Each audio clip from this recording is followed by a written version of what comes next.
ഉയർത്തിപ്പിടിച്ചുകൊണ്ട് അള്ളാന്റെ റസൂലിന്റെ പൊന്നുമോളുടെ മുഖം ഉയർത്തിപ്പിടിച്ചുകൊണ്ട് അലി റളിയല്ലാഹു തആല അൻഹു ചോദിക്കുകയാ, അല്ലയോ പ്രിയപ്പെട്ട ഫാത്തിമ, ഹേ ഫാത്തിമ, നീ എന്തിനാ കരയുന്നത്? നീ എന്തിനാ പ്രയാസപ്പെടുന്നത്? നീ എന്തിനാണ് ഫാത്തിമ വേദനിക്കുന്നത്? നിന്നെ കെട്ടാൻ വേണ്ടി, നിന്നെ വിവാഹം കഴിക്കാൻ വേണ്ടിയിട്ട് ഈ മദീനയിലെ കുബേരന്മാര്, സുന്ദരന്മാര്, ധാരാളം സമ്പത്തിന്റെ ഉടമകൾ വന്നതല്ലേ?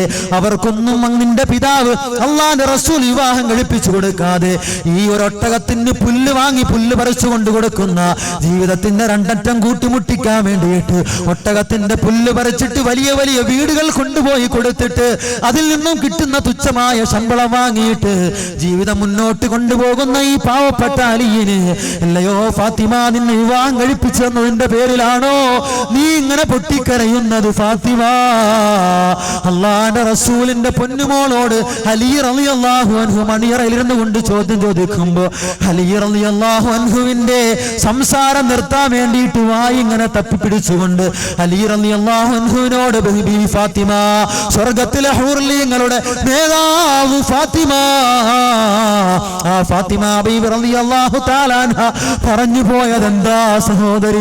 സഹോദരാ ചിന്തിക്കണേ.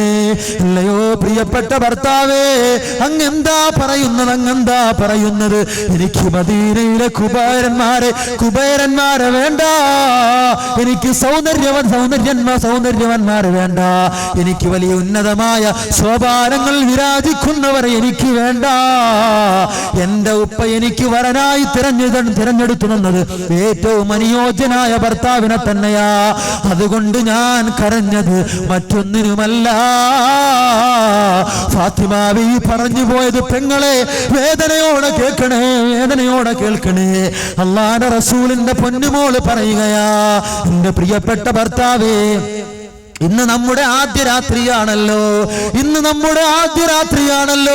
അതുകൊണ്ട് നാളെ നാം മരണപ്പെട്ടു പോയാ, ഈ നിമിഷം നമ്മുടെ റൂഹങ്ങ് പിടിച്ചുകൊണ്ട് പോയാ, ഖാബിദുൽ അർവാഹ് മലക്ക് അസ്രായിൽ വന്ന് നമ്മുടെ റൂഹിനെ പിടിച്ചുകൊണ്ട് പോയാ, ആ ഖബറാകുന്ന ഇരുളടഞ്ഞ വീട്ടിൽ നാം ഒറ്റയ്ക്കല്ലേ. എന്നെ സഹായിക്കാൻ എന്റെ പ്രിയപ്പെട്ട ഭർത്താവേ അങ്ങ് വരുമോ? അങ്ങേ സഹായിക്കാൻ ഞാൻ വരുമോ? ഇല്ല. എന്നാൽ ഈ രാത്രിയിൽ സന്തോഷിക്കാൻ നമ്മൾ തയ്യാറെടുക്കുന്നു. പക്ഷേ ഖബറാകുന്ന വീട്ടിൽ എങ്ങനെയാ പ്രിയപ്പെട്ട ഭർത്താവേ നമുക്ക് സന്തോഷിക്കാൻ കഴിയുക? അതുകൊണ്ട് ഖബറാകുന്ന വീടിന്റെ ആദ്യ രാത്രിക്ക് വേണ്ടി ഈ ദുനിയാവിന്റെ ആദ്യ രാത്രി നമുക്കൊന്ന് മാറ്റിവെക്കാം. നമുക്ക് ഇബാദത്തിലേക്ക് പ്രവേശിക്കാം. തറകാ ഫിറാശഹുമാ വഖാമാ ഫിദ്ദുജാ يتلذذان وفي طاعة الرحمن. അവർ അവരുടെ വിരിപ്പിനെ ഉപേക്ഷിക്കുകയാ, ദുനിയാവിന്റെ ആഗ്രഹത്തെ അവർ ഉപേക്ഷിക്കുകയാ. ഖബറാകുന്ന വീടിന്റെ ആദ്യ രാത്രി രക്ഷപ്പെടാൻ വേണ്ടിയിട്ടിതാ ദുനിയാവിന്റെ ആദ്യ രാത്രി ഉപേക്ഷിച്ചുകൊണ്ടിതാ വുളൂ ചെയ്തുകൊണ്ട് നമസ്കാരത്തിലേക്ക് പ്രവേശിച്ചു പോയെങ്കിൽ എന്റെ പ്രിയമുള്ളവരെ, ആ ഫാത്തിമ ബീവിയോടൊപ്പം എന്റെ പ്രിയപ്പെട്ട സഹോദരി, നിനക്ക് സ്വർഗത്തിൽ കിടക്കണോ? ആ ഫാത്തിമ ബീവിയുടെ മാതൃക പിൻപറ്റിക്കോ. അലി റളിയല്ലാഹു തആല അൻഹുവിനോടൊപ്പം അള്ളാന്റെ റസൂലിനോടൊപ്പം സ്വർഗത്തിൽ കടക്കണോ സഹോദരാ? അള്ളാന്റെ റസൂലിന്റെ വാക്കുകളെ മുഖവിലക്കെടുത്തോ. നമുക്ക് രക്ഷയുണ്ട് മുസ്ലിമേ.